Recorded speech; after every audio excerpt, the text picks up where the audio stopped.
Tak dengar. Sampai ayat berapa?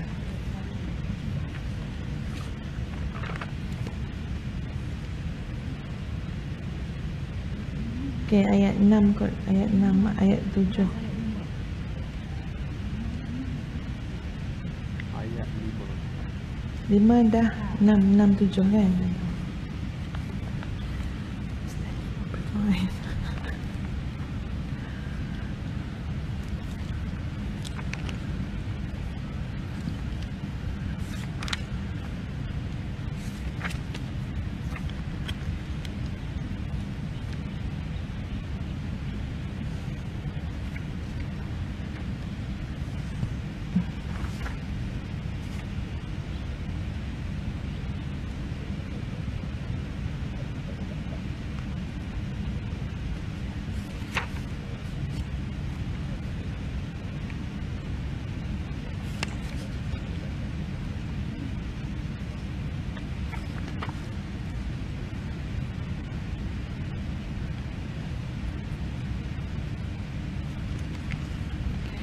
Assalamualaikum warahmatullahi wabarakatuh. Bismillahirrahmanirrahim. Alhamdulillah. Wassalatu wassalamu ala rasulillah wa ala alihi wa sahbihi wa mawalah. Kita mulakan kuliah kita dengan Ummul Quran Al-Fatihah. A'udzu billahi minasyaitonir rajim. Bismillahirrahmanirrahim. Alhamdulillahi rabbil alamin. Ar-Rahmanir Rahim. Maliki yaumiddin. Iyyaka na'budu wa iyyaka nasta'in. Ihdinas siratal mustaqim. Siratal ladzina an'amta 'alaihim ghairil maghdubi 'alaihim waladdallin.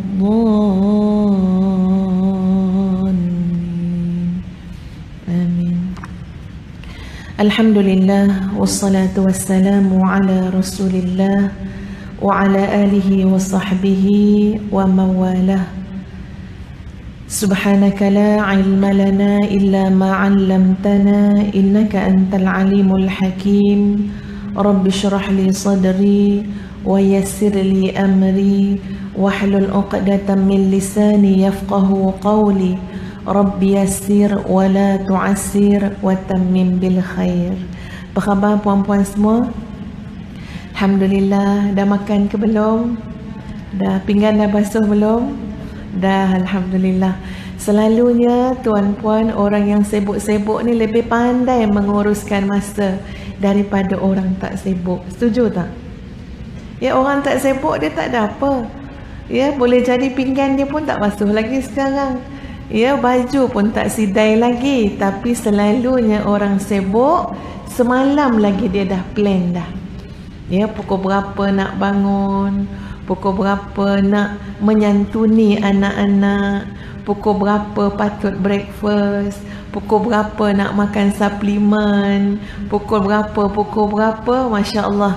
Itulah satu yang Ustazah kira sebuah kenikmatan juga untuk orang yang sibuk, orang yang banyak komitmen, orang yang banyak tanggungjawab, iaitu nikmat dapat menguruskan masa dengan lebih baik. Wal asr, demi masa, innal insana lafi khusr. Kalau bercakap tentang masa, sesungguhnya manusia ni selalunya rugi saja. Innal insana lafi khusr. Sesungguhnya manusia ini demi sesungguhnya dalam kerugian. Ada pengecualian, siapa dia? Illal ladzina amanu wa amilus salihat. Kecuali orang beriman, orang beramal saleh, dan orang yang pesan memesan pada kesabaran dan pada kebenaran. Itu yang dikecualikan daripada dirugikan oleh masa dan merugikan masa. Jadi insya-Allah ya tuan-puan, mudah-mudahan kita yang awal pagi lagi telah mengisi kehidupan kita dengan menuntut ilmu, mencari ilmu, ya insya-Allah mudah-mudahan mendekatkan diri kita kepada Allah, ya mudah-mudahan kita berada dalam rahmat dan keampunan Allah. Baik, kita teruskan kepada surah Al-Qasas. mulai ayat yang ke-7. Ya, insya-Allah seingat ustazah, ya, kita mulai ayat yang ke-7 surah Al-Qasas. Apapun tuan-puan yang ustazah kasihi sekalian, ustazah ingin mulakan dengan sebuah kisah, iaitu kisah seorang laki-laki di zaman Nabi sallallahu alaihi wasallam. Laki-laki itu tidak duduk bersama Nabi, ataupun laki-laki itu bukan warga tempatan. Maknanya duduk jauh daripada lokasi ataupun kedudukan Nabi sallallahu alaihi wasallam. Tetapi laki-laki ini ada dua persoalan yang dia berhajat supaya Nabi sallallahu alaihi wasallam merungkai persoalan tersebut. Tuan-puan datang ni ada persoalan ke tak ada persoalan? Nak tanya dulu. Ke datang tak ada persoalan saja ya ustazah, tak ada kerja apa nak buat pagi ni. Duduklah dengar. Ya. Laki-laki ini tuan-puan, dia ada dua persoalan nak tanya Nabi sallallahu alaihi wasallam. Sejauh mana perjalanan dia? Perjalanan dia sejauh tuan-puan, dia kena menyiapkan binatang tunggangannya. Dia kena menyiapkan kenderaannya berupa binatang tunggangan. Berapa hari dia berjalan pasti memberikan satu indikator sejauh mana dia berjalan. Sejauh mana perjalanan dia. Dia naik binatang tunggangan dia tuan-puan 9 hari 9 malam. Jauhnya. Agak-agak kalau Seremban ke KL, berapa hari kalau naik binatang tunggangan?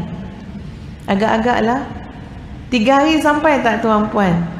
InsyaAllah ya, sampai ya 3 hari. Maknanya jauh lagi daripada itu. Kena melintasi padang pasir, kena melalui panas siang dan malam, sehingga beliau katakan, 9 hari dalam perjalanan kulihat beban dan kelelahan pada binatang tungganganku. Berhenti seketika, lalu disambung lagi, kalau tak silap ustazah 6 hari lagi perjalanan. Kerana dua persoalan tadi. Dan bila bertemu dengan Nabi sallallahu alaihi wasallam, ya, orang dalam musafir, barangkali sampai tu lelah ya tuan-puan, Nabi tanya, siapakah gerangannya saudara? Lalu dia menjawab, dia adalah Ziyadul Khair. Wallahu a'lam tuan-puan, apakah ini nama sebenar atau nama jolokan, nama timang-timangan? Sebab nama itu memberi maksud yang terlalu baik. Namanya ialah Ziyadul Khair. Ziyadul Khair maksudnya ialah orang yang bertambah kebaikannya. Lalu Nabi tanyakan, ya Ziyadul Khair, apa hajat kamu? Dia kata, ya Rasulullah, aku ada dua persoalan. Dua persoalan itulah yang mengantarkan segagah itu untuk dia memulakan perjalanan yang panjang. Lalu dia kata kepada Nabi sallallahu alaihi wasallam, aku ya Rasulullah ingin sekali tahu apakah tanda-tanda orang yang dicintai Allah. Apa tanda orang yang disukai Tuhan? Dan apakah tanda, ini persoalan yang kedua, apakah tanda orang yang dimurkai Allah? Apakah tanda orang yang dimurkai Tuhan? Dan subhanallah tuan-puan sekalian, Nabi menjawab dengan penuh hikmah kebijaksanaan. Macam mana jawapan Nabi? Nabi tanya, kamu bagaimana wahai Ziyadul Khair? Kamu macam mana? Tadi soalan kan, ya Rasulullah, apakah tanda orang yang Allah cintai? Ya Rasulullah, apakah tanda orang yang Allah murkai? Nabi tidak langsung menjawabnya. Nabi tanya, kamu bagaimana? Lalu Ziyadul Khair menjawab, adapun aku ya Rasulullah, aku terlalu mencintai kebaikan. Aku suka sangat dengan kebaikan. Ada kan tuan-puan masa-masanya yang kita rasa nak buat baik je? Ada tak tuan-puan? Ada. Kata Ziyadul Khair, ya Allah, ya Rasulullah, aku rasa suka sangat dengan kebaikan. Aku suka, Allah datangkan perasaan suka nak buat baik. Malah ya Rasulullah, aku suka bersama-sama dengan orang yang baik. Malah ya Rasulullah, aku suka kalau kebaikan aku itu tersebar, manfaatnya, pengaruhnya. Dan ya Rasulullah, kalau terluputlah daripada kebaikan, aku akan merasa sedih dan menyesal. Lalu apa jawab Nabi? Nabi kata, nah, yang demikianlah tanda orang-orang yang Allah cintai. Dan sebaliknya lah tanda orang-orang yang Allah murkai. Masya Allah. Semudah itu Nabi memberi jawapan kepada orang yang bertanya. Biar orang yang bertanya menjawab sendiri. Bila dijawab oleh Ziyadul Khair, Nabi kata, nah itulah dia tanda orang-orang yang Allah cintai. Dan sebaliknya pula adalah tanda orang-orang yang Allah murkai. Tuan-puan, bila ustazah melihat kisah itu, ada satu yang terlintas di hati ustazah. Pertama, memang Nabi SAW, wa ma yantiqu 'anil hawa in huwa illa wahyun yuha. Nabi tidak bercakap kecuali sesuatu yang pada status yang dipandu, dibimbing, diwahyukan oleh Allah Azza wa Jalla. Terlalu hebat ketara dari sudut hikmah yang ada pada Nabi SAW. Sebab Nabi tidak membebankan orang yang sedang musafir. Orang musafir 9 hari campur 6 hari, tuan-puan, agak-agak penat atau tidak? Penat. Orang penat ni tuan-puan, kalau kita cakap pun tak berapa nak masuk selalunya. Sebab dia penat, sakit lutut, sakit belikat. Jadi dipermudahkan jawapan. Masya Allah. Yang kedua, daripada cara Nabi SAW menjawabnya, apa yang terlintas di hati ustazah tuan-puan ialah betapa Nabi nak menunjukkan kepada kita semua, kepada setiap hamba Allah, betapa dekatnya rahmat, kasih sayang dan kecintaan Allah dengan kita semua. Sehingga Nabi kata, nah, yang kamu jawab itu, yang kamu sedang rasai, yang kamu sedang alami, itu adalah tanda kecintaan Allah kepada hambanya. Supaya kita tak rasa cinta Allah tu jauh sangat. Supaya kita tak rasa kasih sayang Allah tu jauh sangat, macam tak dapat nak dicapai. Tapi kita sedang berada dalam kasih sayang Allah. Kita sedang berada dalam rahmat Allah. Lalu Nabi kata, nah, yang kamu jawab itu adalah tanda kasih sayang Allah. Tanda Allah sayang, tanda Allah cinta. Masya Allah, tuan-puan sekalian. Agak-agaknya kehadiran kita dalam rumah Allah ini pada pagi ini tanda Allah kasih ataupun tidak? Macam mana tuan-puan?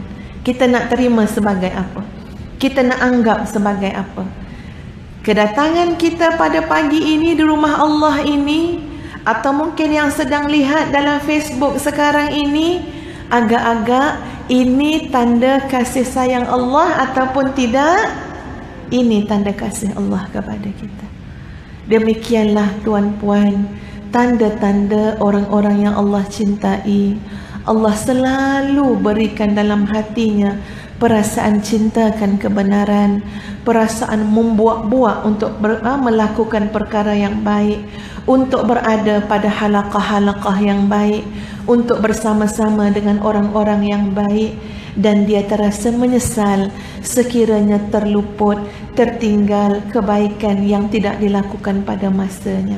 Jadi sama-sama kita mulakan kuliah kita pada pagi ini dengan memuji Allah yang maha baik, yang telah memilih kita untuk berada di tempat yang baik, bersama-sama dalam lingkungan yang baik, mendengar yang baik-baik. Ya Rabb, lakal hamdu kama yanbaghi li jalali wajhika wa li azimi sultanik. Padahal dosa kita sangat banyak. Betul ya tuan-puan? Ke ada yang tak berdosa kat sini? Saya dah tak berdosa dah ustazah. Pagi tadi dah istighfar 1000 kali. Hatta istighfar kita juga memerlukan kepada istighfar yang lain. Itu dah bunyi semacam tu tuan-puan. Saya dah tak ada dosa dah ustazah. Pagi tadi dah istighfar 1000 kali. Semacam bunyi dia. Sebab itu disebut oleh ulama tasawuf, hatta istighfar itu pun memerlukan kepada istighfar. Nak bagi tahu Allahu Akbar, kita takkan sunyi dari salah silap. Kita manusia lemah, tak dapat bebas 100% daripada dosa, daripada kelalaian. Pun begitu dengan rahmat Allah, Allah terus meletakkan kita pada zon orang-orang yang baik insya-Allah. Baik, kita lihat kepada ayat yang ke-7. Lagi sekali ustazah jelaskan tuan-puan, baca Quran, tadabbur Quran benar-benar insya-Allah akan menambahkan yakin dengan Allah. Bila yakin, hidup kita tenang. Bila yakin, hidup kita terpandu dan terarah. Ustazah pun tak pasti bila nak masuk ayat 7 ni, sebab ada nak share lain lagi sebelum masuk ayat 7. Sebab kalau kita tadabbur tuan-puan tapi tak nampak hikmah kepada tadabbur tu, kesan dia tak begitu mendarah daging. Jadi tujuan ustazah berkongsi beberapa kisah untuk menyuntik semangat dulu, membina kefahaman dulu, supaya tuan-puan menghargai setiap majlis ilmu, ya. Jadi kisah dia begini, ustazah cuba ringkaskan insya-Allah. Ia memandangkan masa kita juga ringkas. Satu hari ustazah macam biasa semua orang ya, Allah akan uji. Jadi ustazah ada mengalami sedikit ujian, ataupun kita guna bahasa macam ada masalah lah, ya. Jadi ustazah ada seorang sahabat. Sahabat ini beza umur jauh juga dengan ustazah. Dia lebih tua daripada ustazah.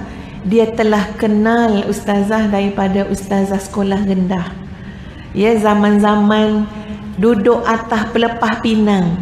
Lepas tu ada orang tarik pakai seluar tracksuit.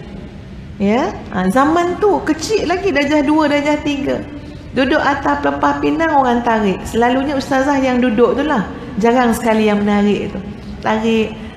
Dulu dah kenal dah. Kami dah macam keluarga. Sahabat ustazah ni tuan-puan, dia kahwin pun tidak, jauh sekali nak ada anak. Dia seorang-seorang je hidup dia. Cuma dia ada kawan-kawan. Jadi apa yang kami perhatikan, memang hubungan dia dengan Quran intim. Sampai dia pernah kata dengan ustazah, alhamdulillah dia tak pernah rasa sunyi, tak pernah rasa sepi. Ya, nak rasa sepi macam mana dek, kita ada Quran. Tak habis baca Quran, tak habis-habis nak tadabbur Quran, sampai ngantuk. Bila nak sunyi, bila nak sepi, tadabbur Quran sampai ngantuk, tidur. Lepas cukup tidur, bangun, tadabbur balik semula. Bangun pukul 4.30, bangun pukul 5. Mana nak sepi dek, mana nak sunyi, kata dia. Pada satu hari yang ustazah ada masalah, tak jauh sangat pun hari itu, mungkin bulan lepas ke macam tu, ustazah terpaksa bercakap dengan dia tentang masalah ustazah, sebab ustazah nak minta keuzuran untuk menganjakkan satu janji dengan beliau.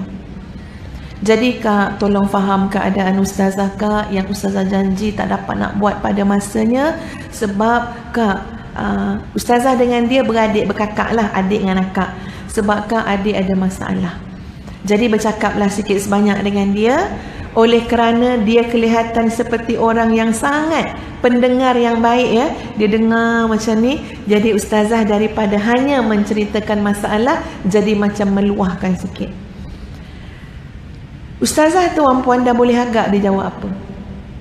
Kerana rapatnya hubungan kami, dah boleh agak dah akak ni tak jawab yang ni, jawab yang ni, cara dia jawab. Tetapi walaupun dalam kadar keadaan ustazah dah boleh agak dia jawab apa, Tapi bila dia jawab tuan-puan, dia respon pada ustazah dengan jawapan yang ustazah sudah boleh jangkakan. Luar biasanya ialah jawapannya itu menyebabkan air mata ustazah berlinang. Walaupun ustazah dah boleh jangka. Apa dia jawab tuan-puan? Dia kata, "Dek, kembalilah kepada Allah. Kembalilah kepada Allah." Agaknya masa dia cakap tu tuan-puan, dalam jiwa dia syarat dengan pemahaman, syarat dengan maksud. Sebab tu bila dia cakap macam tu, ustazah fikir dalam hati ustazah tak sama dengan pemahaman dia. Sebab ustazah jadi berfikir, aku ni tak kembali pada Allah lagi ke? Sebab bila ustazah dengar dia cakap, "Kembalilah kepada Allah, dek, kembalilah." Ustazah rasa di pihak ustazah ada yang lompong. Ustazah rasa ada yang kurang. Aku belum benar-benar kembali kepada Allah. Dan kemudian beliau menyambung, "Dek, Allah berfirman dalam surah Al-Hadid ayat yang ketiga."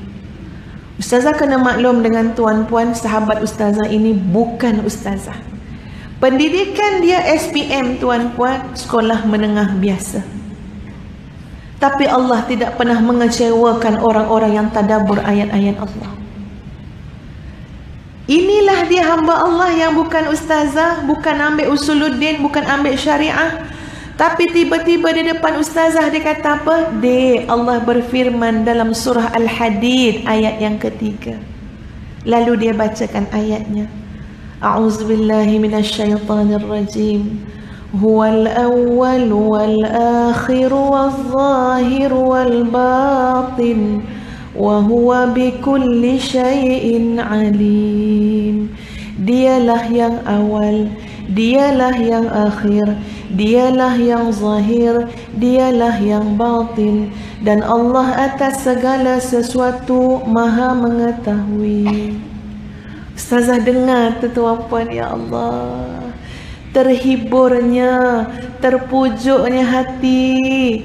Sampai ustazah ikut balik, Kak, macam mana ayat tadi, Kak?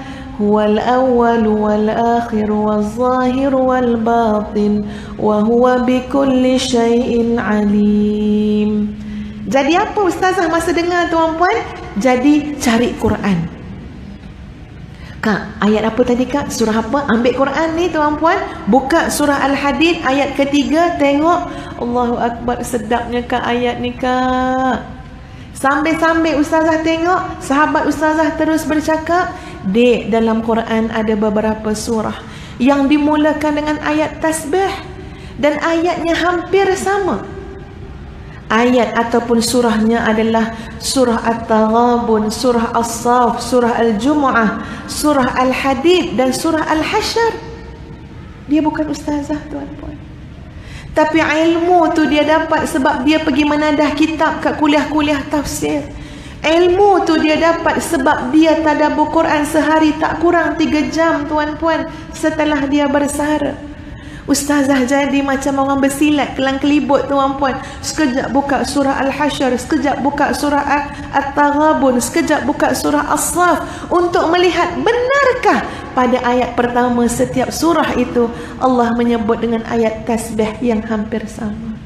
Sabbaha lillahi ma fis samawati wal ard wa huwal azizul hakim. Apa kata sahabat ustazah? "Dek, kalau kita kurang tasbih, hati kita akan sakit." Tengok ayat tadi. Kalau kita bangun tahajud, kita bangun duduk dekat tepi katil, kita syahadah dulu, asyhadu an la ilaha illallah wa asyhadu anna Muhammadar Rasulullah. Kemudian kita baca la ilaha illallah wahdahu la syarikalah sampai habis. Itu diajar Nabi SAW. Kemudian dia akak selalu tambah ayat-ayat tasbih supaya akak rasa kuat. Kalau kamu dah bangun kemudian kamu tidur pun, Allah tak kurang 1 sen, tak kurang apa pun. Allah ada makhluk di langit dan di bumi yang terus memuji Allah. Yang menyesal, yang rugi adalah kita yang telah bangun pukul 5 pagi tapi kita tergolek tidur semula. Maka dia kata baca Sabbaha lillahi ma fis samawati wal ard wa huwal azizul hakim. Ambil pula ayat 1 daripada surah Al-Jumu'ah, ambil pula ayat 1 surah As-Saff. 5 ayat tu dibaca tuan-puan, memang dikata ya Allah, insya-Allah takkan tidur semula, bahkan dalam hati rasa semangat untuk sama-sama dengan makhluk di langit dan di bumi memuji Allah Azza wa Jalla. Ustazah jadi terpegun tuan-puan, sambil memegang Quran dengan sahabat itu, melihat surah Al-Hadid. Ustazah kata apa masa tu? Ya Allah, sedapnya ayat ni kak, sedapnya ayat ni, sedapnya ayat ni, sedapnya ayat ni. Timbul satu persoalan, aku tak pernah baca ke Quran? Tak pernah baca ke Quran? Pasti jawapannya tuan-puan, kita pernah baca Quran. Kita sudah khatam Quran. Dalam bulan Ramadan kita khatam Quran paling kurang. Tapi kenapa setiap kali kita melihat ayat Quran, kita seakan-akan belum pernah mengkajinya? Kita seakan-akan tak pernah baca. Kita seakan-akan tak pernah menikmati ayat tersebut. Jadi apa dengan kita tuan-puan?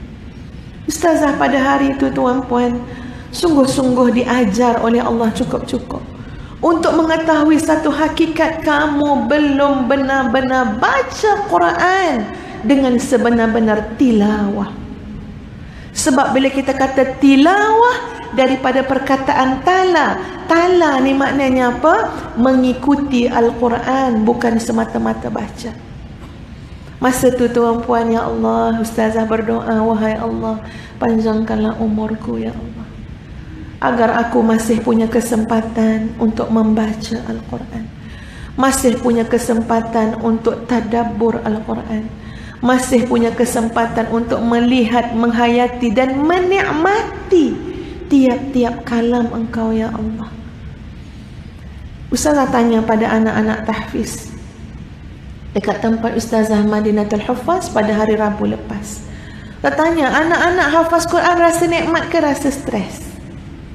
Sebab boleh jadi datang mak suruh, cikgu suruh, kakak suruh. Anak-anak itu bercakap dengan jujur. Ramai daripada mereka bahkan sudah hafal 30 juzuk menjawab, sikit-sikit tu adalah rasa nikmat.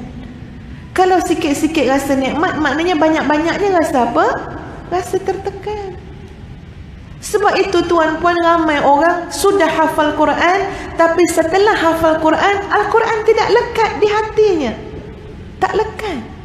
Dan ustazah ketakutan ketika mana membaca sebuah hadis, dan ustazah baca di hadapan anak-anak tahfiz itu, banyak sekali kata Nabi di kalangan orang munafik daripada golongan umatku adalah qurra yang membaca Quran. Macam mana kita baca tuan-puan? Takut tak dengar? Ramai sekali dari kalangan orang munafik di kalangan umatku adalah dari kalangan qurra yang membaca Quran, bukan tak pandai baca Quran. Allahu Akbar. Lalu ustazah cakap dengan anak-anak tahfiz, anak-anak, rugi 3 tahun kamu hafaz Quran, 4 tahun, 2 tahun kamu hafaz Quran, tapi kalian tidak menikmatinya. Padahal setiap ayat, setiap kalimah untuk dinikmati, dihayati. Dan Allah pasti akan mempermudahkan hafazan, memudahkan simpanan Quran dalam hati orang-orang yang menikmati. Bukti dia tuan-puan, tadi ayat 3 yang ustazah cakap sangat mudah untuk dihafaz. Boleh jadi tuan-puan di hadapan ustazah sekarang sudah menghafalnya. Huwal awwal wal akhir wal zahir wal batin wa huwa bikulli syai'in alim. Ketika kita nikmati ayat itu sangat ingin untuk duduk dalam hati kita. Senang nak hafal. Tengok ayat pertama apa dia? Sabbaha lillahi ma fis samawati wal ard wa huwal azizul hakim. Ayat kedua, lahu mulkus samawati wal ard yuhyi wa yumit wa huwa bikulli syai'in qadir. Sangat jadi senang untuk hafaz ayat-ayat itu. Sebab kita sudah nikmati, kita hargai ayat-ayat Allah itu. Jadi tuan-puan, kuliah kita adalah kajian Al-Quran. Hari ini surah Al-Qasas. untuk kita nikmati, untuk kita hayati, untuk kita jiwai. Nanti ayat itu akan mendarah daging dalam diri kita, akan bertambah iman dan yakin. Lalu ya, insyaAllah ni masuk dah lah, tak ada cerita lain dah. Ya, kita masuklah ke ayat yang ke-7. Mari sama-sama kita baca ayat 7 dan 8. Ya, kita baca sama-sama insyaAllah. A'udzu billahi minasy syaithanir rajim. Bismillahirrahmanirrahim. Wa auhayna ila ummi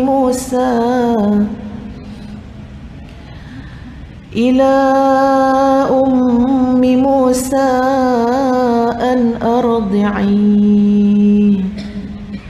fa idza khifti 'alayhi fa alqihi fil yam wa la takhafi wa la tahzani inna radduhu ilaik wa ja'iluhu minal mursalin. فالتقطه آل فرعون ليكون لهم عدوا وحزنا إن فرعون وهامان وجنودهما كانوا خاطئين.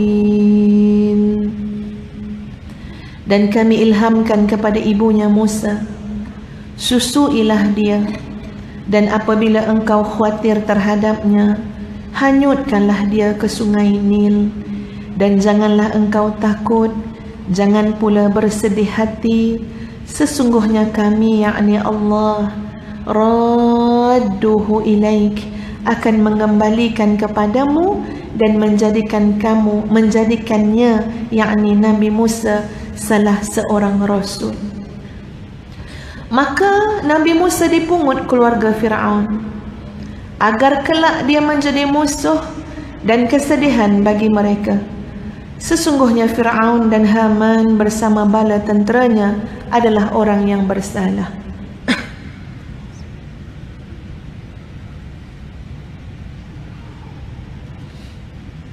Nabi Musa, ibu Nabi Musa ni sangat takut pada asalnya, bimbang, khawatir.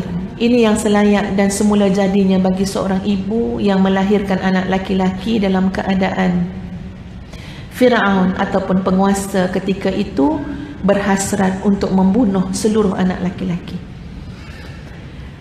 Lalu apa yang Allah perintahkan kepada ibu Nabi Musa? Allah kata susukan anak tu, susukan sampai dia kenyang. Subhanallah, perintah menyusukan itu juga syarat dengan hikmah. Syarat dengan hikmah. Allah datangkan ilham pada ibu Nabi Musa, kekuatan, keinginan, kehendak untuk menyusukan anaknya Musa tadi, dan hikmah. Di antara hikmah menyusukan tu tuan-puan, ini di antara Allahu a'lam, Allah lebih mengetahui sekalian yang tersirat. Pertama, supaya baby itu tak nangis, supaya baby itu kenyang. Baby bila kenyang tuan-puan, dia akan rasa mengantuk.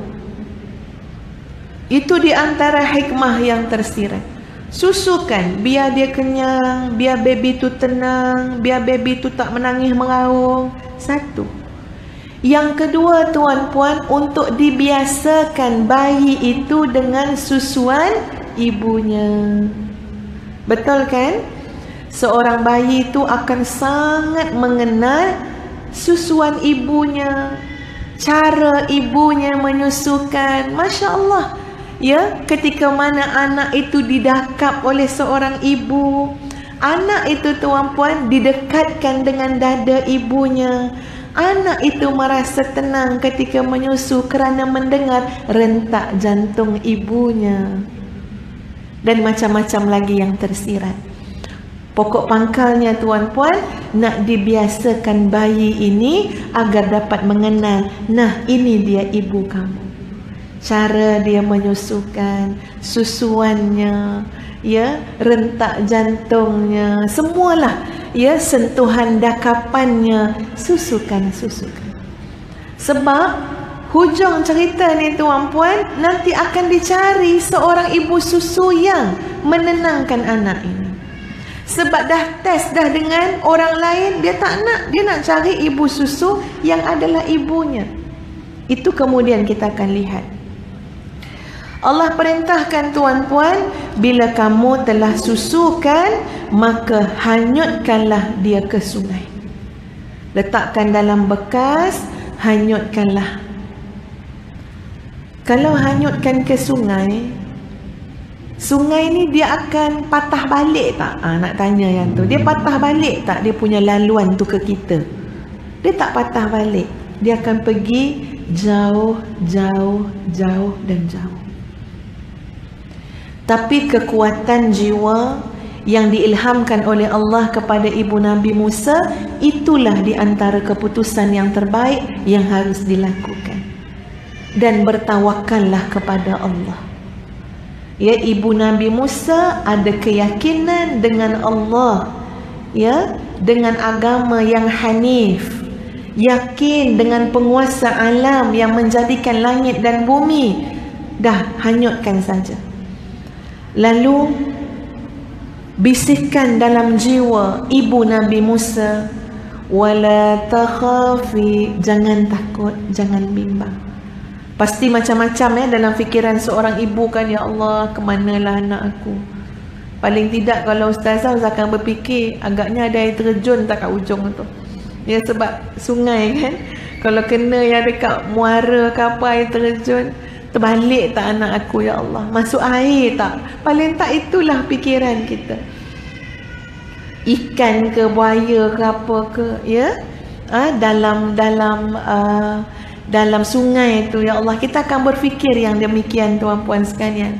Tapi Allah telah masukkan keyakinan dalam jiwa ibu Nabi Musa, wala takhafi wala tahzani, jangan takut dan jangan sedih.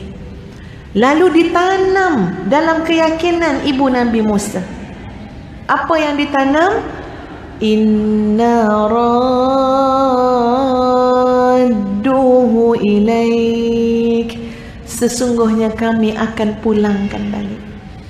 Sesungguhnya kami akan kembalikan semula. Tengok ayat Quran ya, kalimah Quran dalam bahasa Arab.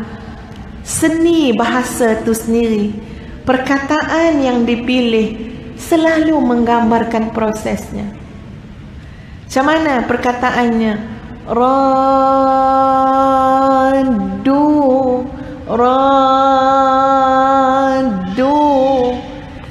Kalau kita terjemah, ambil intonasi yang sama dengan bahasa Arab tu, maksud macam ni. Kami akan pulangkan, panjang. Ya, kami akan kembalikan, panjang. Macam kita cakap dengan orang nak bagi dia yakin, nak bagi ni, kita kata iya kak, kita akan pulangkan balik.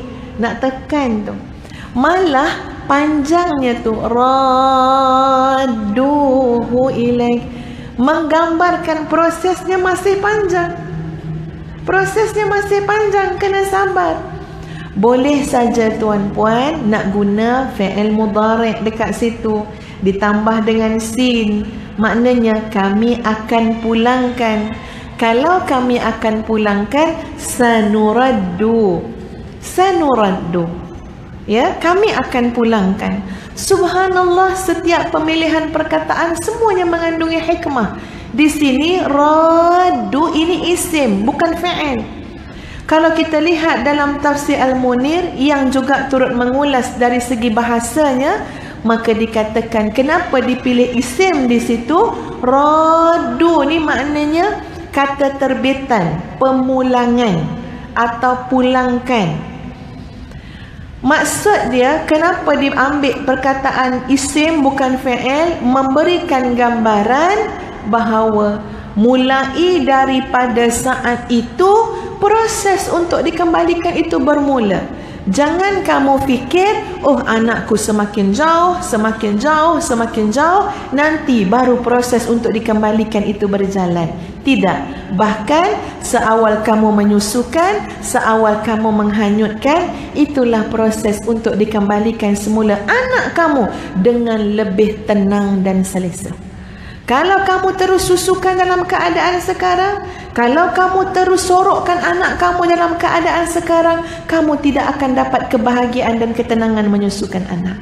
Sebab kamu tidak akan dapat lari dari rasa ketakutan terhadap kezaliman Fir'aun.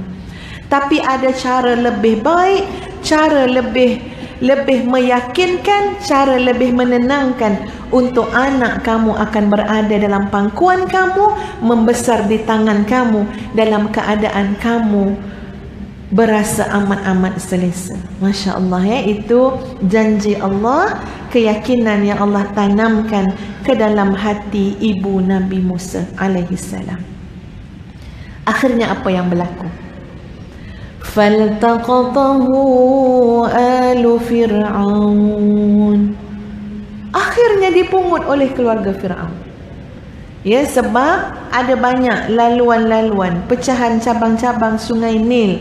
Malah ada yang masuk ke dalam istana Fir'aun. Dan ditakdirkan oleh Allah, peti itu, bayi itu masuk dalam laluan itu. Dipungut oleh siapa? Keluarga Fir'aun. Paling tak nak, ibu ni paling tak nak siapa yang jumpa, siapa-siapa yang dekat dengan Fir'aun. Biarlah dijumpa oleh orang lain, biarlah dijumpa oleh petani, tak apa, jangan keluarga Fir'aun.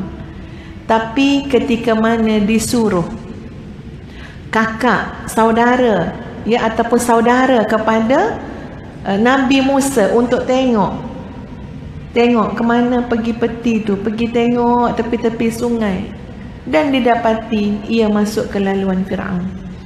Faltaqatahu alu Fir'aun, maka dipungut oleh keluarga Fir'aun. Kalau kita tengok, Fir'aun dah ambil dah peti tu, mesti macam-macam dalam fikiran kita. Ya Allah, nak dibunuh ke oleh Fir'aun? Ya Allah, nak diapakan oleh Fir'aun? Ya Allah, nak dibuang ke oleh Fir'aun? Tetapi dalam ayat ini menceritakan hikmah pertemuan tersebut. Apa hikmah pertemuan? Faltaqatahu alu Fir'aun liyakuna lahum aduwan wa hazana. Mereka jumpa bayi itu, mereka jumpa Nabi Musa. Tujuan pertemuan itu, perjumpaan itu ialah agar kelak inilah yang benar-benar akan melemahkan Fir'aun, akan dianggap musuh oleh Fir'aun. Dan inilah yang akan menjadi kesedihan yang amat-amat pedih untuk ditanggung oleh Fir'aun dan sekutu. Ya, ini akan menjadikan kesedihan yang diratapi.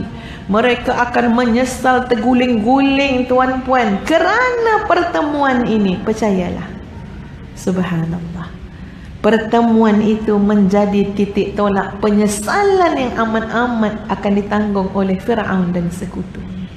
Ini kuasa Allah. Ya, ini satu istihza, penghinaan dan balasan yang sangat menghinakan untuk Fir'aun dan sekutunya. Kami hantar orang yang satu ketika benar-benar akan kamu anggap sebagai musuh yang paling mengecewakan kamu. Dihantar oleh Allah. Kamu tak payah susah-susah cari. Kamu tak payah suruh panglima hulu balang kamu masuk kampung keluar kampung nak cari anak tu. Kami hantar dia kepada halaman kamu, ke halaman kamu. Dan apa yang berlaku, tuan-puan? Disebut dalam ayat ini, inna fir'auna wa hamana wa junudahuma kanu khati'in. Sesungguhnya Fir'aun dan Haman bersama bala tenteranya adalah orang yang bersalah. Bersalah di sini banyak maksud. Satu, bersalah memang mereka orang yang menzalimi diri mereka sendiri. malah mereka menzalimi orang lain. Satu lagi maksud kanu khati'in, mereka tersalah strategi, mereka salah tanggapan, mereka salah cara. Kanu khati'in, mereka benar-benar bersalah. Wa qalat imra'atu fir'auna qurratu 'ainin li wa lak. Ini semua adalah cara-cara, ini semua adalah tentera-tentera Allah. Ini adalah jalan-jalan yang Allah jadikan plot kepada takdir ini untuk menjadikan Nabi Musa alaihi salam akan melemahkan Fir'aun. Nabi Musa alaihi salam akan benar-benar menentang Fir'aun, dan Fir'aun akan sedih yang berpanjangan, menyesal dan binasa. Jalan dia macam mana? Pertama, seorang ibu yang Allah tanamkan keyakinan. Kalau ibu tak yakin, payah juga tuan-tuan. Ya, tak jadi cerita ni kalau ibu itu tidak benar-benar yakin kepada Allah. Dengan izin Allah, dengan hikmah yang sangat besar, dengan kekuasaan Allah, bermula dengan seorang ibu yang beriman, yang yakin dengan janji Allah. Ini pentingnya ibu-ibu ya, para wanita ya, menjadi wanita yang beriman kepada Allah. Yakin kita tak pernah sia-sia. Ya, tak pernah sia-sia. Tiap-tiap bertambah yakin dengan Allah, iman kita dengan Allah. Innallaha la yudhi'u ajral muhsinin. Tak pernah sia-sia. Kita mungkin tak nampak bahawa keyakinan kita dibalas oleh Allah. Kita mungkin tak perasan keyakinan yang ada pada hati kita ini menyebabkan turunnya rahmat Allah. Kita mungkin tak perasan. Hajar alaihissalam yakin dengan Allah. Hajar kata apa? Idzan innallaha la yudayyi'una. Kalau macam tu wahai Ibrahim, Allah takkan sia-siakan kami. Keyakinan itu Allah tak sia-siakan. Tengok daripada sejarah Hajar alaihissalam, seorang ibu yang yakin dengan Allah, air Zam-Zam mengalir sampai hari kiamat, insya-Allah tuan-tuan. Ya, tengok keyakinan itu, keyakinan tadi sampaikan sa'i jadi di antara rukun umrah dan haji syariat sampai bila-bila tuan-tuan. Allah tak pernah sia-siakan yang nama keyakinan kepada Allah. Tuan-puan, kalau kita buat sebuah perubahan dalam hidup kita kerana yakin dengan janji Allah, juga Allah takkan sia-siakan. Kenapa tuan-puan, kakak, adik, kenapa tutup aurat, makcik? Oh, sebab saya yakin ini adalah perintah Allah. Sebab saya yakin pakaian ini adalah pakaian taqwa. Sebab saya yakin Allah akan jaga saya kerana saya menjaga titah perintah Allah. Yang ini tuan-puan, keyakinannya Allah akan balas. Tak ada yang sia-sia. Pertama tadi, dimasukkan, ditanam dalam hati ibu Nabi Musa keyakinan kepada Allah. Yang kedua, dijumpai, ditemui oleh Fir'aun, hulu balang dia sendiri, pegawai-pegawai dia. Yang ketiga, Allah menanamkan dalam hati seorang lagi wanita yang beriman. Siapa wanita itu? Isteri kepada Fir'aun, Asia. Ya, wanita-wanita beriman ni selalu jadi jalan tuan-puan, selalu jadi jalan. Ya, kalaupun dulu, bayangkan herannya, peliknya, bertentangannya pandangan-pandangan, kepercayaan-kepercayaan yang lain terhadap wanita. Dulu wanita dikatakan sebagai punca musibah. Dulu wanita dikatakan sebagai pembawa sial. Ya, dulu dikatakan wanita sebagai membawa nasib yang buruk, lalu dibunuh anak-anak perempuan. Tapi tidak tuan-puan. Dari kacamata Islam, ya, dari sudut pandang kita melihat bagaimana Allah menjadikan seorang wanita, seorang muslimah yang yakin kepada Allah, selalu jadi jalan kebaikan. Subhanallah. Maryam alaihissalam menjadi jalan kebaikan tuan-puan kepada Nabi Isa alaihissalam. Nabi Isa alaihissalam, ibunya Maryam, malah sebelum Maryam, ibu Maryam itu sendiri, ibu Maryam saat mengandung, hamilkan Maryam, sudah bernazar kepada Allah, berazam untuk anak ini akan dijadikan orang yang berkhidmat kepada Allah, kepada agama Allah. Selalu wanita-wanita beriman jadi jalan kebaikan kepada yang lain. Ya, ini kita pelajari benar-benar daripada surah Al-Qasas ini. Maka yang ketiga tadi, seorang lagi wanita beriman, yakin dengan Allah, jadi jalan kebaikan. Lalu apa kata isteri Fir'aun yang bernama Asiyah? Asiyah tu nama yang tak disebut dalam Quran, ya. Cuma disebut sebagai perempuan Fir'aun, yakni isteri Fir'aun. Wa qalat imra'atu fir'aun qurratu 'ainin li wa lak. Maka isteri Fir'aun berkata, dia, anak ini adalah penyejuk mata hati bagiku dan bagimu.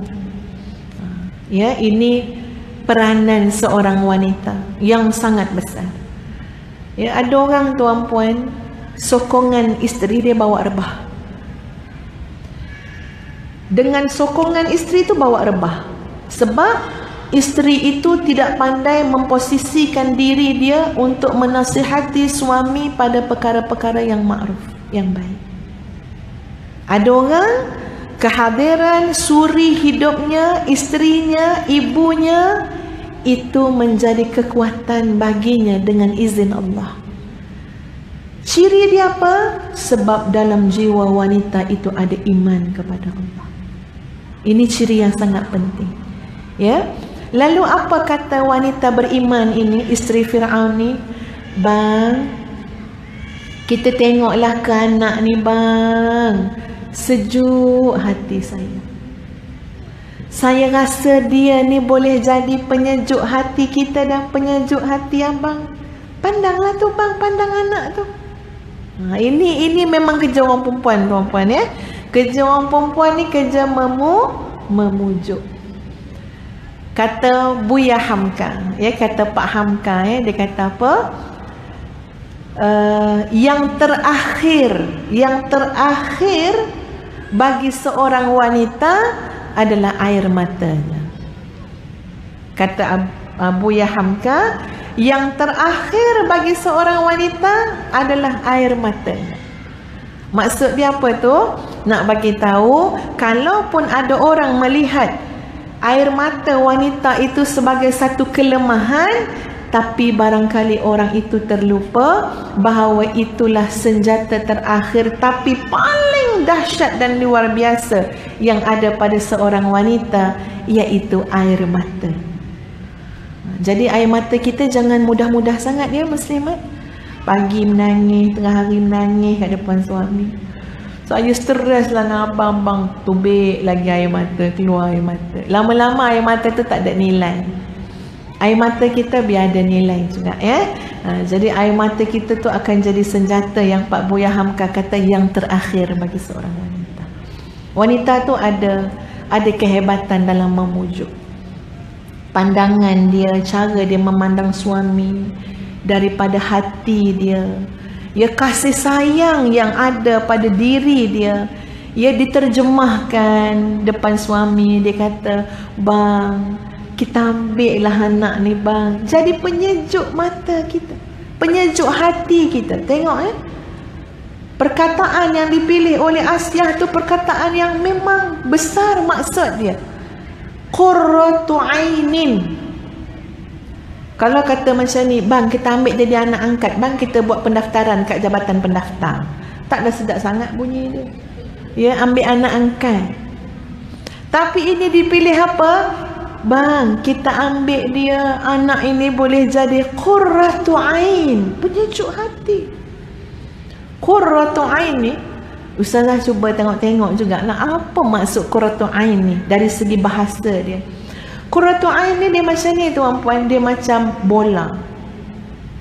Ya, macam bola yang dia apa ni bergolek-golek. Bergolek-golek. Maksud dia dari semua sisi bola tu, bergolek-golek tu, dari semua sisi ia adalah penyejuk hati. Macam berbola mata ke bola ke, dari semua sisi. Kita susah nak kata bola tu mana sisi depan, mana sisi belakang, mana sisi kiri kanan, sebab dia bergolek. Jadi dari segala sisi itu, Allahu Akbar, senang hati tengok. Sisi akhlaknya senang hati, sisi rupawannya senang hati, sisi suaranya senang hati, sisi manjanya senang hati. Dan kita tak boleh nak menggambarkan macam mana comel ke apa ke, ya. Bayi itu sehingga kata isteri Fir'aun, bang kita ambil jadi qurratu ainil li walak. Aku pun rasa dia adalah penyejuk hati, kamu juga bang akan terasa dia menyejukkan hati. Ini fitrah manusia ya tuan-puan. Sebab itu manusia itu hati jiwa dia selalu rasa inginkan anak. Ini fitrah manusia. Ya, anak itu memang sesuai sekali dididik, dibentuk sehingga menjadi penyejuk hati. Pun begitu ada yang Allah uji tidak ada anak, pasti ada hikmah yang besar juga. Dan apa kata Asia? La taqtuluh, jangan bunuh bang. Nampak dah ni kemarahan di wajah seorang suami. Sebab dia tak ada kerja lain. Tengok jantina anak ni, lelaki ke perempuan? Lelaki bunuh. Jadi direct kata Asia, la taqtuluh, tolonglah jangan bunuh bang. Dan penggunaan muslimin muslimat taqtuluh ini adalah menggunakan kalau dari sudut dhamir tu dia guna jamak untuk ramai. Kenapa Asia bila bercakap dengan suami menggunakan perkataan ataupun dhamir jamak? Jamak ni maknanya ramai, antum. Patut guna anta, la taqtulhu. Tapi digunakan la taqtuluh. Ini ada beberapa yang disebut juga dalam kitab tafsir, menunjukkan bagaimana sisi cerdiknya, hebatnya Asia dalam menyantuni suaminya walaupun suaminya zalim. Kenapa? Apa yang ditunjukkan oleh perkataan jamak tadi, taqtuluh tadi? Asia menggunakan perkataan yang menggambarkan dia meletakkan posisi dirinya sebagai seorang isteri dan Fir'aun adalah sebagai seorang suami yang kena dipandang dengan penuh penghormatan sebagai suami, walaupun sebagai seorang penguasa dia adalah orang yang zalim. Okey tuan-puan? Sebab main dengan suami ni tuan-puan, kalau kita tak ada hormat dengan suami, suami kita pun 1000 kali tak hormat kat kita. Padahal kita syarat dengan dakwah, kita syarat dengan mesej. Ni mesej nak bagi kat suami ni apa dia? Suami saya tu ustazah memang masa ustazah tengok kat Dataran Putra, Masjid Putra, dia pakai seluar panjang, dia pakai jubah. Tapi ustazah dia main golf pakai seluar pendek. Contoh, nak bagi tahu suami kita tak jaga aurat. Ya. Jadi kita ni nak nasihat suami, bang, tak usahlah dosa-dosa kering macam tu bang. Benda yang rasanya tak payah jadi berdosa lah bang. Setakat nak ubah seluar pendek ke seluar panjang, kita nak berdosa ke tuan-puan? Lebih baik tak payah, pakai je seluar panjang. Banyak hikmah ke seluar panjang, nyamuk pun tak gigit, kan? Ya. Kalau kita nak pemudahkan urusan tu. Tapi bila kita nak tegur suami, bang, masjid tu dekat dengan rumah kita, sepelaung bang. Masjid yang sangat indah, yang penuh dengan fasiliti, ya Allah bang. Kita nak macam mana lagi bang? Kenapa tak terasa dipanggil-panggil untuk datang masjid? Kita ada mesej nak sampai. Tapi tuan-puan, ustazah boleh katakan, kalau tidak langsung ada rasa hormat seorang isteri pada suami, aku tetap kena hormat dia, kena layan dia, kena santuni dia. Dan dalam masa yang sama aku nasihat, aku berdoa. InsyaAllah tuan-puan, yang ini cepat sampai ke hati suami itu. Ini ditunjukkan contoh oleh Asia. Dan suaminya sangat zalim. Ada tak dekat sini yang suaminya zalim macam Fir'aun? Pasti tidak ada. Tadi suami kita hantar lagi puan-puan kan? Ya hantar. Okey yang dengar ceramah ustazah tu baik-baik ya. Abang nak pergi pasar ni. Dia kata dia terbalik pula kan ya. Ataupun dia nak sesok khabar. Dia kata ayang pergi dengar elok-elok. Lepas tu ayang berubahlah berhijrah kata dia. Dia tak datang dengar.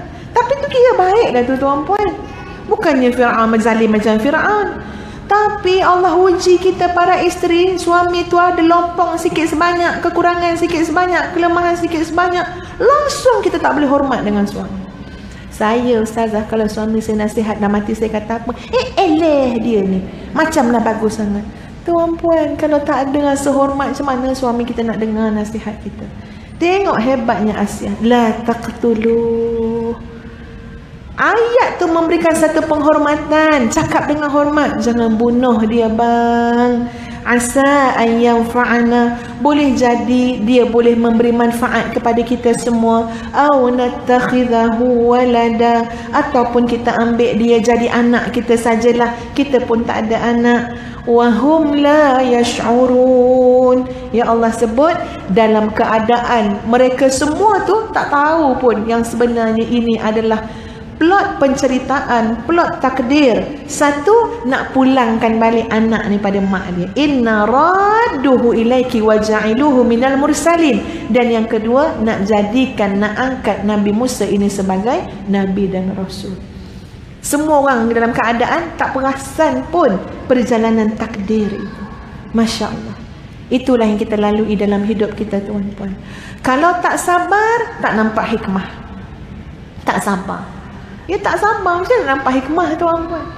Padahal setiap benda yang Allah jadikan, takdirkan pada kita, mengantarkan kita kepada takdir yang lain, kepada nasib yang lain, kepada keadaan yang lain. Tapi tak sabar, nanti tak bertemu dengan benda tu. Sebab tu kena sabar. Ya Allah, ya Tuhan, Kau bagi aku sakit, ya Allah. Pasti ada hujung dia kepada kebaikan. Sabar dengan perjalanan takdir. Tak ada benda datang daripada Allah kecuali kebaikan. Ustazah kongsi satu kisah tuan-puan, lepas tu Ustazah berhentilah ya. Ada seorang hamba Allah tuan-puan, mak bapak dia nak sangat dia jadi doktor. Ya, biasalah tu memang mak ayah macam itulah dulu-dulu kan. Ya, kalau ada anak je, ni besok jadi doktor pakar ni. Ya, dulu-dululah, sekarang kurang sikit kot ya. Jadi dah ramai dah anak-anak semua dihantar bidang agama. Nampak anak seorang ni cerdik sangat, ya kita hantar dia bidang sains lah. Maka dihantar masuk bidang sains. Memang itulah perasaan mak ayah tu. Okey, ada seorang wakil anak dia ni, tak payahlah ambil bidang agama lagi dah. Dah ramai yang bidang agama, yang ni wakil ni daripada keluarga kita jadi doktor seorang. Ya, maka sekolahlah anak itu sekolah menengah sains. Jangan tanya sekolah sains apa, saya takkan sebut kecuali dipaksa. Ya, tingkatan 1, tingkatan 2, tingkatan 3, tingkatan 4, tingkatan 5. Maknanya lagi banyak lah subjek sains, fizik, kimia, bio semua, admat, modmat, segala macam. Sebenarnya di pihak anak ini dia terasa dia tak boleh bawa. Dia tak boleh bawa. Bukti dia apa? Memanjang bila cikgu buat kelas tambahan, semua kelas tambahan tolak pendidikan Islam je.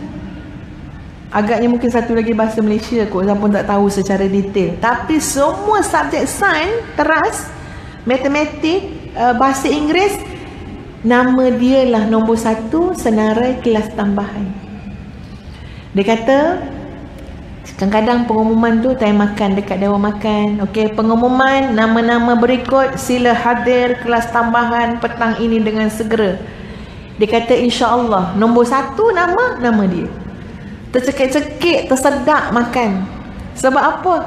Banyaknya nama dia. Nak bagi tahu dia tak mampu nak bawa. Okey, akhirnya dia ambil SPM. Dia ambil SPM tuan-puan, kemudian keluarlah result SPM. Pada tahun itu sekolah itu terjejas. Statistik ataupun apa yang nak panggil dia punya ni lah pencapaian sekolah itu terjejas kerana adanya seorang hamba Allah ini. SPM dulu kan main grade 1, grade 2, tak lulus grade 3, grade 4. Kerana hamba Allah inilah yang telah memberikan graf peratusan pada sekolah itu, sebab dia dapat grade 3. Di mana fizik, kimia semualah untuk jadi doktor ni alhamdulillah 7, 8, 9. Agaknya tak tahulah doktor macam mana nak jadi doktor kan. Masya Allah. Ketika itu tuan-puan, kalau tak boleh sabar melihat ke mana Allah nak bawa anak ni sebenarnya, pasti semua orang akan lintang pukang tuan-puan. Tapi Alhamdulillah, hamba Allah ini yang diuji dengan kegagalan SPM, Allah tanam kepada hati dia keyakinan. Ibu bapanya juga boleh bersabar menyantuni anak yang gagal periksa, malah menyebabkan peratusan sekolah terjejas. Sanggup tuan-puan. Akhirnya macam ni, ibu bapa tanya, sebenarnya kamu nak jadi apa? Baru nak tanya lepas anak tu gagal SPM. Dia kata, saya minat bahasa Arab. Saya minat nak jadi macam kakak-kakak mendalami bidang agama. Mak ayah terpaksa akur. Okey, reverse tuan-puan, tingkatan 4. Jadi murid tua, sekolah lain, sekolah agama, murid tua. Orang lain semua tingkatan 4 umur 16, dia umur 18 tahun. Belajar bahasa Arab yang dia tak pernah belajar, ambil SPM kali kedua, Alhamdulillah lulus grade 1. Cemerlang. Lagi sekali yang terdekat dengan hamba Allah ini merancang, wah cemerlang sekali SPM kali kedua ni, ini boleh jadi lawyer. Tengok tuan-puan. Maka diarahkan untuk ambil Fakulti Undang-Undang Universiti ... Kalau tanya pada hati anak itu, ya Allah, betulkah aku nak jadi lawyer? Maka masuklah asasi atau matrikulasi untuk ambil bidang undang-undang. Tiap-tiap kali dia menghafal akta tulah kanunnya apa semula, hati dia akan berfikir, ya Allah, betulkah aku nak ambil bidang ni? Dia istikharah tuan-puan. Akhirnya dia buat satu keputusan drastik tanpa berbincang dengan mak ayah dia. Tapi dia kata cukuplah, dia nak buat sesuatu yang memang menjadi idaman dia. Apa dia? Dia nak ambil bidang tahfiz Quran. Yang ketika itu julung-julung kali Pusat Islam, masa itu panggil Pusat Islam, mengalu-alukan membuka pendaftaran kepada pelajar wanita tahfiz Quran Darul Quran yang di bawah Pusat Islam. Maka hamba Allah ni perempuan mendaftar. Tuan-puan, akhirnya masuk bidang hafaz Quran. Jadi doktor pun tidak, jadi lawyer pun tidak. Dan di hujungnya, okay, at the end je lah tuan-puan ya, dia sekarang adalah mudirah sebuah tahfiz, ya, pengetua sebuah sekolah tahfiz Al-Quran yang telah pun berusia 25 tahun tahfiz itu. Hari ini adalah hari tahfiz itu menyambut jubli peraknya. Hari ini Ustazah patut datang tuan-puan, tapi minta maaf dengan hamba Allah tu, Ustazah ada program yang kalau Ustazah batal nanti tuan-puan yang marah kat Ustazah kan, ya. Hari ini sambutan jubli perak. Alhamdulillah, sebagai pengetua tahfiz ataupun timbalan pengetua tahfiz, ya, Ustazah jangkakan daripada Ustazah kira-kira tuan-puan sudah lebih 1000 orang anak-anak masyarakat, ya, yang keluar sebagai hufaz Al-Quran daripada sekolah beliau. Masya Allah, ya, Allah mentakdirkan sesuatu yang lebih indah. Hari ini ibu bapa beliau, Ustazah percaya, sangat berasa tenang, sangat berasa yakin. Malah Ustazah pernah mendengar ayah beliau menyebut, sebenarnya Allah nak menjadikan kamu seperti hari ini, tapi jalannya jadi berliku-liku. Hanya orang yang sabar yang boleh melihat hikmahnya. Jadi tuan-puan, daripada apa yang kita baca daripada Al-Quran, mudah-mudah bertambah yakin kita dengan Allah. Allah tidak pernah mendatangkan kepada kita dari sisi yang membinasakan, keburukan, Allahumma illa, kecuali yang baik-baik sahaja. Sabarlah dengan proses yang kita lalui, insya-Allah nanti hikmahnya akan nampak dengan sangat jelas bahawa Allah tidak akan pernah mensia-siakan keimanan dan keyakinan kita kepada Allah. Sekian daripada Ustazah, wabillahi taufiq wal hidayah. Assalamualaikum warahmatullahi wabarakatuh. InsyaAllah, ya, sahabat Ustazah, ya, Datuk Dr. Izhar, nampak macam dah sampai dah tu, ya. InsyaAllah akan terus menyambung kuliah kita pada pagi ini Jadi tuan-puan jangan ke mana-mana, Dr. Izhar akan menyambung kuliah kita insya-Allah. Assalamualaikum warahmatullahi wabarakatuh.